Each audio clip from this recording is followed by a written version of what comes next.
How to update Android system manually. Hey everybody, in this video I'll be showing you the procedure to update Android system manually. So to manually update your Android system, you need to open up your settings first thing. So when you open the settings, you could see this sort of field. So here what you want to do is, on this page you simply want to go ahead and navigate to system. Here it is, after which you want to scroll down and look for these backup or software update section.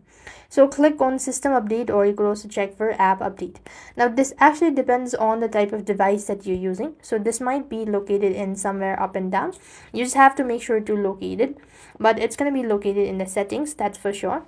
You just have to locate the app or explore all these options and find the section where you could update your Android system manually. So this way you'll have done it completely. I hope the video was helpful.